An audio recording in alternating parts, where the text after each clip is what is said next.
Hi, I'm Toby Hodges.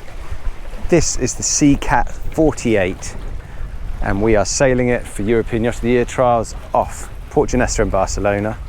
This is a lightweight Italian build, built near Rome, if you know Comar Yachts, and yeah, this is the number 2 of the 48.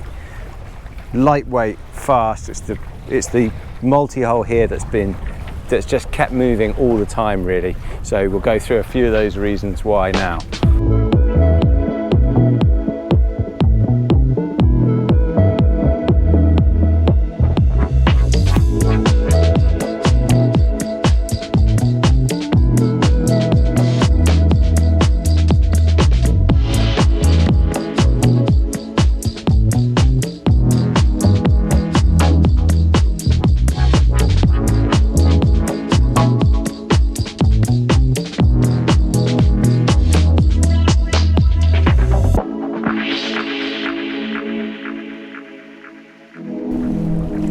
Starting with the ultra fine bows.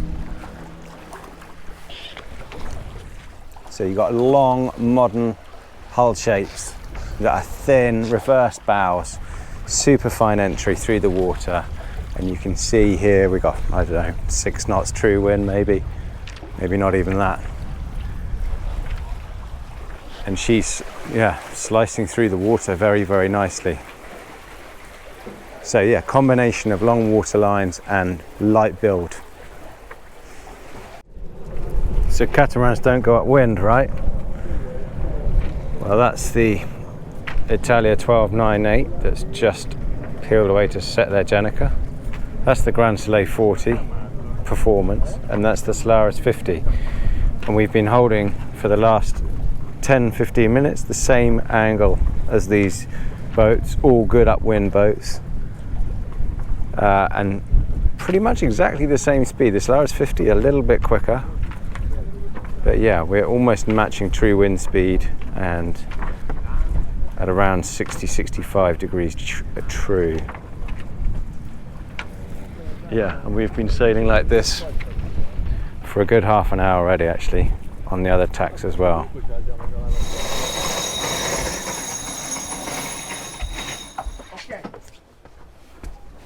Setting the code 0.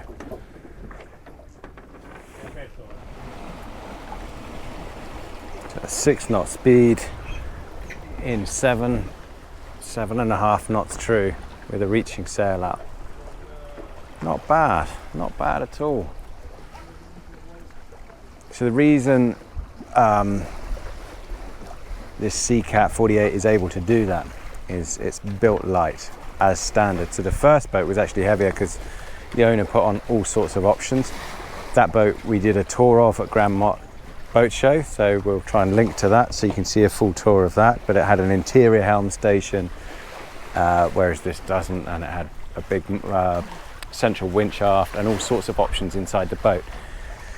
But now Seacat have stripped out a lot of the weight as standard. So a standard boat now, I mean, this is 1.7 tons lighter than that first boat, which is a phenomenal amount. So the standard boat is 9.5 tons for a 48-foot cat.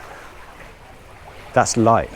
It's a Francois Perus design, yeah, daggerboard design, and this is the third day out sailing here off Barcelona, and it's just kept moving all the time.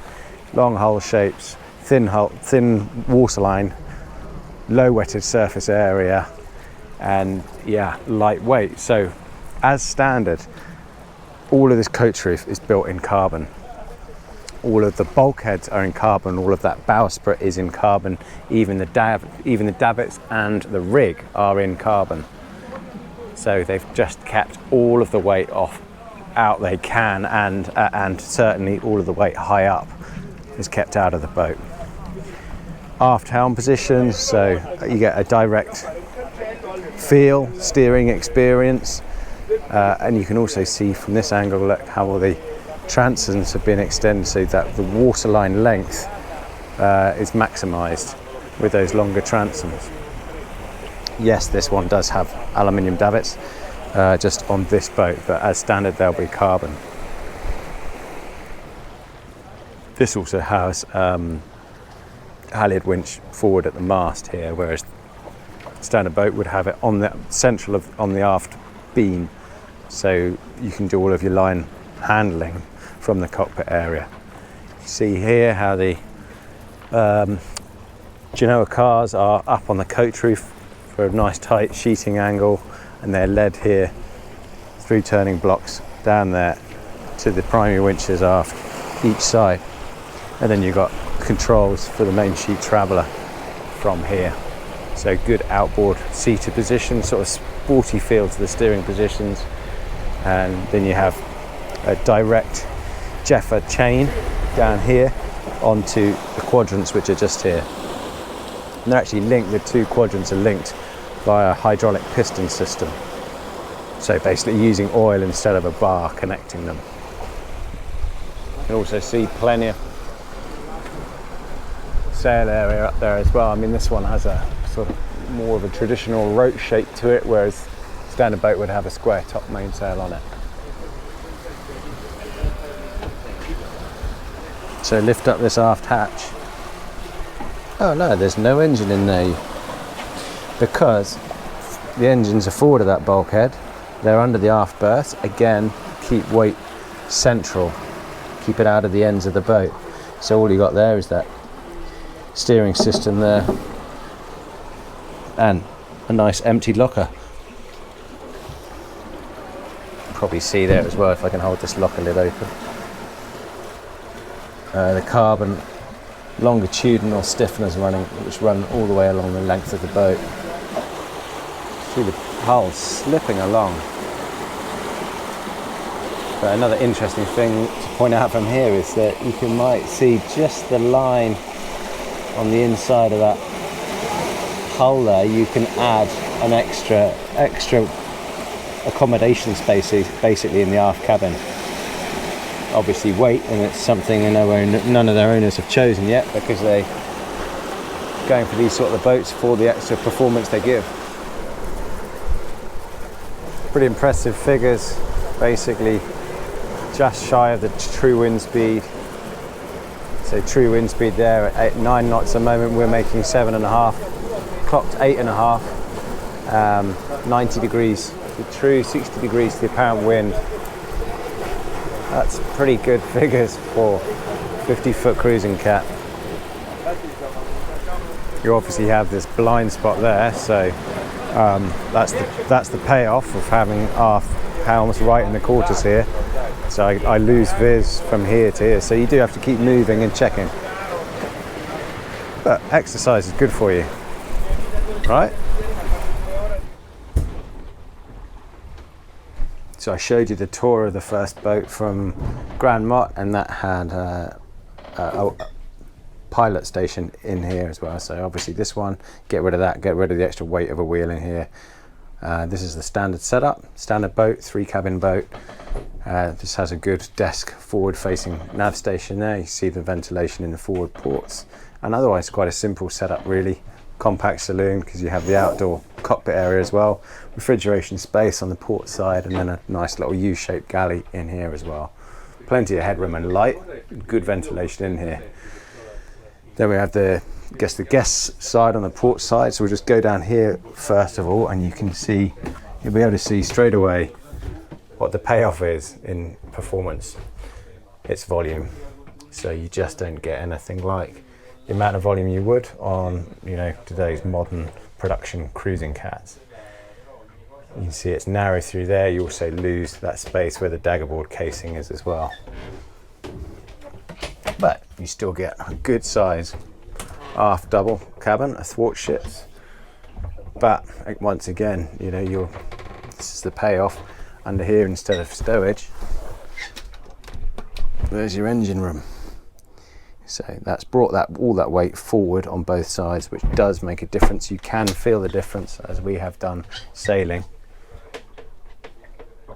But yeah, it's more of a respecting that performance and keeping the centre of gravity as central as possible.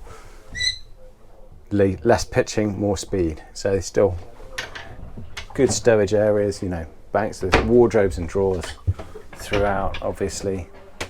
and it's lightweight as well, foam cord. And yeah, I've been to the family-run yard in Fiumicino near Rome. They're craftsmen, they have a lot of pride in what they do.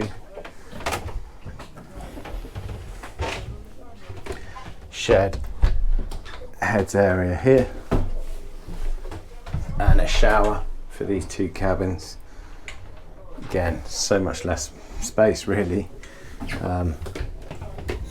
but depends if you actually need an ensuite cabin for every berth. Say you've got a big single or a small double in here. That shows how fine these bowers are really. For a 48, I guess that's with the transoms, so probably more like a 45 foot really. Creaking on the floorboards is a little bit annoying, but I'm sure, well, I would specify sorting that out, easy fix.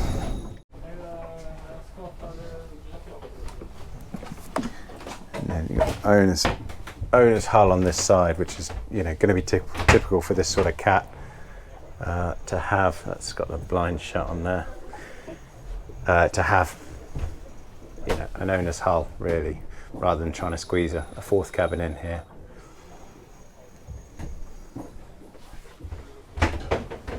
Again, banks of lockers. This has a closing door here, and a hatch that slides across it to close it off for privacy.